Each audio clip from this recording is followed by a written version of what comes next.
weeks, here's the announcement you're all waiting for, okay?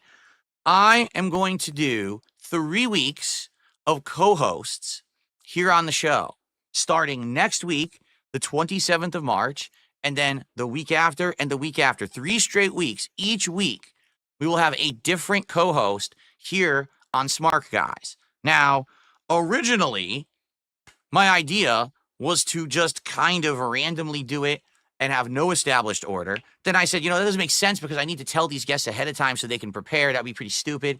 So I said, all right, but maybe what I'll do is I'll do like a mystery lineup, okay? And we'll see, won't tell you who it's going to be. They'll know who it's going to be, but you won't. But what ended up happening was yesterday I did a show on my other channel, DSP Gaming, and that show went a certain way with a lot of nonsense and drama.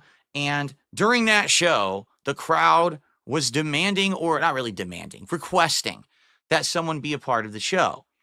And based on that feedback, I reached out to the person, made them an offer, they accepted.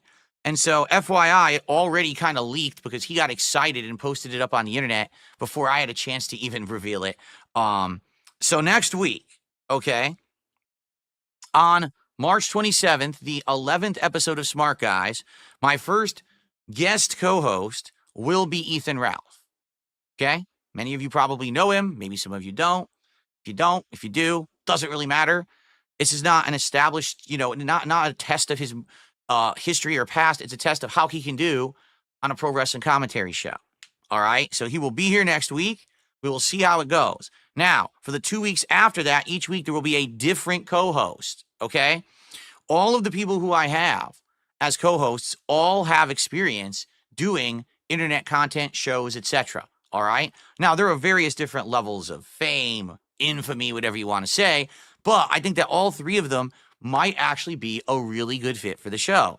That's why we're doing these test weeks, okay? So I think it'll be exciting and interesting to test different people for 3 weeks. And then what I want to do is after WrestleMania, there'll be 2 critical things that I want to test. The first thing I want to test is very simple. Should I even continue with the show? Because now that things have changed, will a pro wrestling commentary show still hold value and popularity over the next month to 2 months after WrestleMania is over? Or will all the hype for wrestling die? Will all the interest in the show wane? And maybe we should retire it for now. Maybe bring it back in the future. Maybe do like another hype next year. Hype from, Royal Rumble to WrestleMania, right? We'll see. Okay, we'll see what happens there. So that's number one. But also, after the WrestleMania show, maybe if I decide to continue the show, then I will decide, hey, out of the 3 people who actually were the guests, right? Who's the best? Who did the best job? And judge based off of, not only how they actually did, your feedback, all of those factors, okay? And that could determine, hey, who's going to be perhaps a more permanent co-host, okay? Or maybe it was so good having the variety of guests, maybe I would want to have a rotating panel of people to be on the show to keep it fresh. I don't know. But this is the first time in my life that really I've had options like this, and people actually want to be a part of my content, which I find bizarre because I've been like the hermit living on an island doing everything for himself for the last 10 plus years. It's weird to me that people are like, oh, I want to be part of your content. Can I be a co-host? Like, wait, what? You want to be on my show? Me? I'm no one. I'm not some big shot. I don't get a lot of views, but people are interested. So, hey, listen, I'm not complaining. Any options are good options. Let's see how it goes the next few weeks, okay? So, I can already tell you on both chats, there's different people talking about this kind of stuff, about various things about Ethan Ralph and the possibility of co-hosts and the like. So, I'm glad you guys are excited and it's getting you guys buzzing about it, right? It's any kind of hype, any kind of interest is good. I'm sure next week having a first co-host with Ethan Ralph is going to be exciting. People are going to be joining just to see how it goes. And, we'll play it by ear. All right? I hope that sounds fair to everyone. I hope that's a amicable arrangement. All right? Now, as you know, I've changed the format of the show. Okay? What do you mean?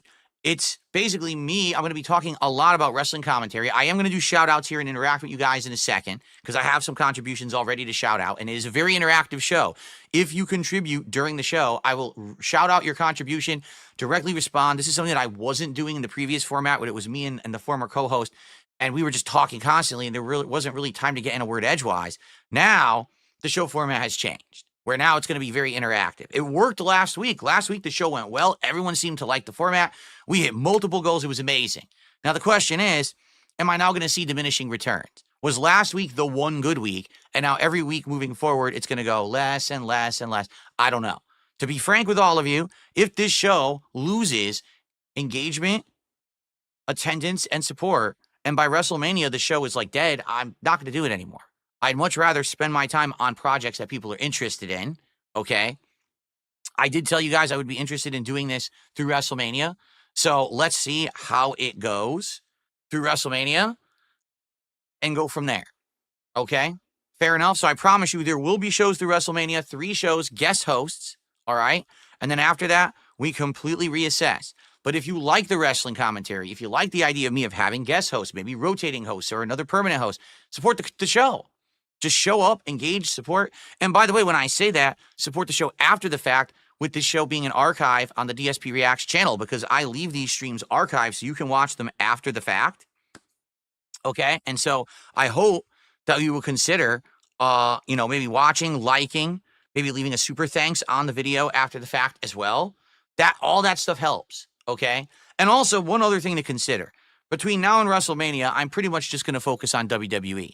But there's a lot of stuff going on right now over in AEW. A lot of bad stuff. Like last night, they had a match where it was Jon Moxley versus Cope, Adam Copeland. And Moxley took this insane bump onto an actual spike bat. And the actual spikes went into his back and destroyed his flesh. And they, on camera live on Dynamite, they were pulling it out and it was bleeding. It was disgusting. And everyone's saying these guys are spiraling and they're going too far and their promotion's falling apart.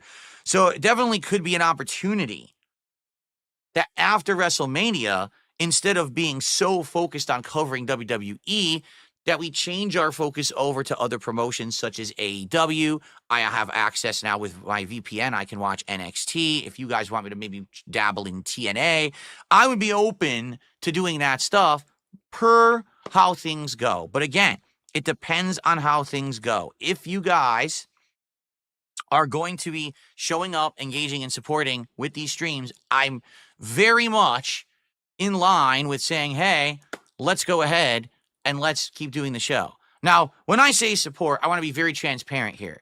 It's not like the old show where my old co-host is sitting here saying we should be hitting $500, $600, $700. I don't expect that. I don't.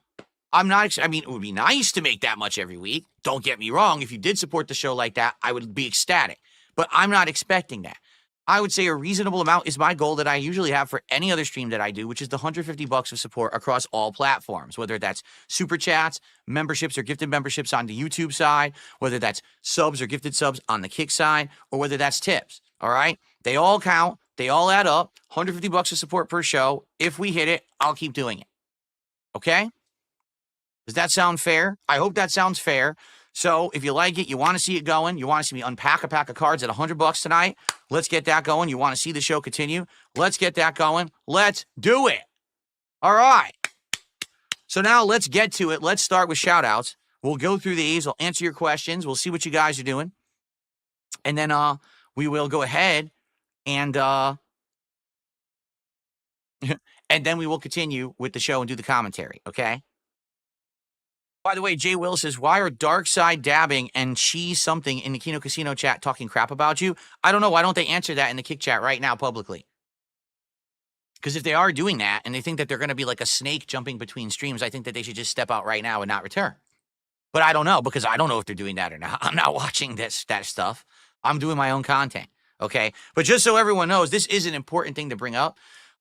There are snakes all over the internet. And especially when it comes to my content, there are people who literally stalk people, no lie, from stream to stream to stream to stream. Like this happens literally every day. And this used to happen with my detractors, not the casino, but my other detractors.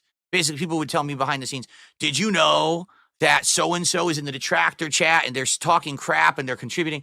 And the truth is, I can't stop anyone from doing that, nor is it my job to babysit or monitor any of that crap. Okay, it's not my job. It's not. But if you're in my chat You got to behave and abide by the rules. If you're going to be a moderator of mine, like DarksydeDabbing is, you've got to abide by the regulations of being a mod. If I find out that you're doing underhanded stuff, I'm going to publicly shit can and shame you, just like you deserve. All right, so I'm laying down the rules right now. Hope everyone understands. That's how it is with me. Everyone gets a fair shake. These people haven't shown me any reason to be upset. And, I haven't seen that. But if they really are snakes and they're trying to plan on doing something, well, they better stop right now because they're just going to be publicly exposed, when they start acting up. Fair enough? There you go. Okay? Okay. All right.